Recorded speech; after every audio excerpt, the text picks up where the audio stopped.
ദൈവത്തിൻ്റെ അതിപരിശുദ്ധ നാമം മഹത്വപ്പെടുമാറാകട്ടെ. നമ്മളിന്ന് വായിക്കുന്നത് വിശുദ്ധ ലൂക്കോസിൻ്റെ സുവിശേഷം 2-ാം അധ്യായം 22 മുതലുള്ള വാക്യങ്ങൾ. മോശയുടെ ന്യായപ്രമാണപ്രകാരം അവളുടെ ശുദ്ധീകരണ കാലം തികഞ്ഞപ്പോൾ കടിഞ്ഞൂലായ ആണൊക്കെയും കർത്താവിന് വിശുദ്ധമായിരിക്കണം എന്ന് കർത്താവിൻ്റെ ന്യായപ്രമാണത്തിൽ എഴുതിയിരിക്കുന്നത് പോലെ അവനെ കർത്താവിന് അർപ്പിപ്പാനും ഒരു ഇണ കുറുപ്രാവിനെയോ 2 പ്രാവിൻ കുഞ്ഞിനെയോ കർത്താവിൻ്റെ ന്യായപ്രമാണത്തിൽ കൽപ്പിച്ചതുപോലെ യാഗം കഴിപ്പാനും അവർ അവനെ യെരുശലേമിലേക്ക് കൊണ്ടുപോയി. പരിശുദ്ധ തൃത്വ ഏകദൈവത്തിന് സ്തുതി. ലേവ്യ പുസ്തകം 12-ാം അധ്യായത്തിൽ പറയുന്ന പ്രകാരം ദൈവത്തിൻ്റെ കൽപ്പനയനുസരിച്ച് 40-ാം ദിവസം അമ്മ മറിയം കടിഞ്ഞൂലായി ജനിച്ച തൻ്റെ ആൺകുഞ്ഞിനെ യെരുശലേം ദേവാലയത്തിൽ സമർപ്പിക്കുന്നത്. പിതാവാം ദൈവത്തിൻ്റെ ആലയത്തിലേക്ക് സാക്ഷാൽ ദൈവപുത്രൻ സമർപ്പിക്കപ്പെടുന്ന സമയം.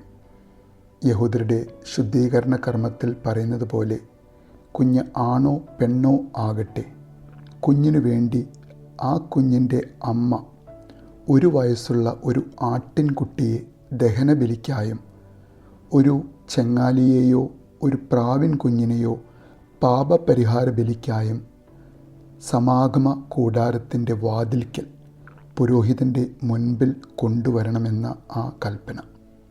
ഇവിടെ ആട്ടിൻകുട്ടിയെ സമർപ്പിക്കുവാൻ ആ അമ്മയ്ക്ക് കഴിവില്ലെങ്കിൽ 2 ചെങ്ങാലികളെയോ 2 പ്രാവിൻ കുഞ്ഞുങ്ങളെയോ കൊണ്ടുവന്ന് സമർപ്പിക്കണം എന്ന് ആ കൽപ്പനയിൽ ദൈവം ഇസ്രായേൽ ജനത്തിനോട് കൽപ്പിച്ചിരുന്നു.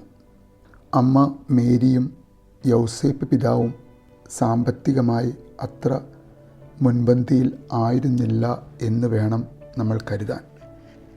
അതുകൊണ്ടായിരിക്കണം അവർ 2 ചെങ്ങാലികളെ മാത്രം ബലി കഴിക്കാൻ കൊണ്ടുവരുന്നത്. യോഹന്നാൻ സ്നാപകൻ ആരെ കണ്ട് ഇതാ ലോകത്തിൻ്റെ പാപം ചുമക്കുന്ന ദൈവത്തിൻ്റെ കുഞ്ഞാട് എന്ന് പറഞ്ഞുവോ, ആ കുഞ്ഞാട് ഇതാ അമ്മ മറിയത്തിൻ്റെ കയ്യിൽ യെരുശലേം ദേവാലയത്തിൽ സമർപ്പിക്കപ്പെടുന്നു.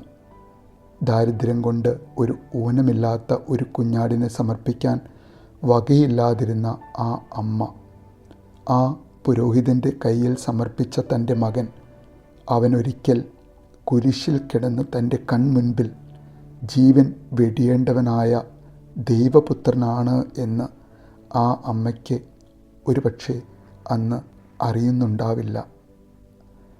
Christ, the unblemished lamb of God, യേശു ദൈവത്തിൻ്റെ കുഞ്ഞാട്.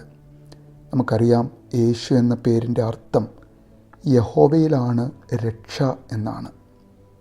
അബ്രഹാം പിതാവിൻ്റെ ഒരു വലിയ പ്രവചനം ഉൽപ്പത്തി പുസ്തകം 22-ാം അധ്യായം 8-ാമത്തെ വാക്യത്തിൽ നമ്മൾ വായിക്കുന്നുണ്ട്.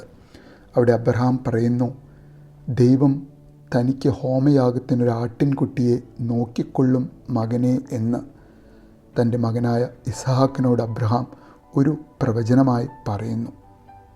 അതെ, ലോകത്തിന് മുഴുവനായും ഹോമയാഗത്തിനൊരു ആട്ടിൻകുട്ടിയെ ദൈവം നോക്കിക്കൊള്ളും എന്ന് പറഞ്ഞ ആ തൻ്റെ സ്വന്തം പുത്രൻ തമ്പുരാനായ ക്രിസ്തു, അവൻ്റെ അമ്മയ്ക്ക് ഒരിക്കൽ മാത്രമായി സമർപ്പിക്കേണ്ടിയിരുന്ന ഊനമില്ലാത്ത കുഞ്ഞാടിനെ ദൈവം നമുക്കായി, നമ്മുടെ രക്ഷയ്ക്കായി, നമ്മുടെ വീണ്ടെടുപ്പിനായി, നമ്മുടെ ആത്മാവിൻ്റെ മരണമില്ലായ്മയ്ക്കായി അവൻ വിശുദ്ധ ബലിപീഠത്തിൽ ബലിയായി തീരുന്നവൻ.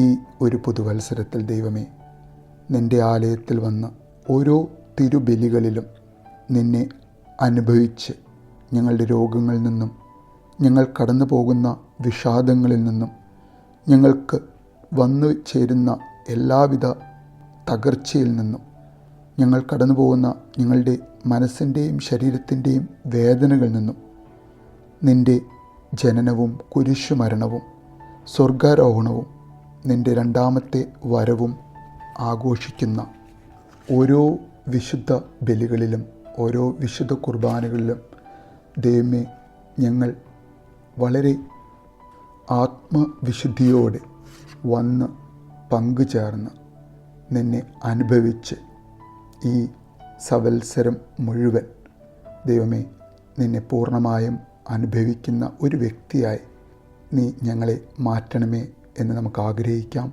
പ്രാർത്ഥിക്കാം. നല്ലൊരു ദിവസം നേരുന്നു.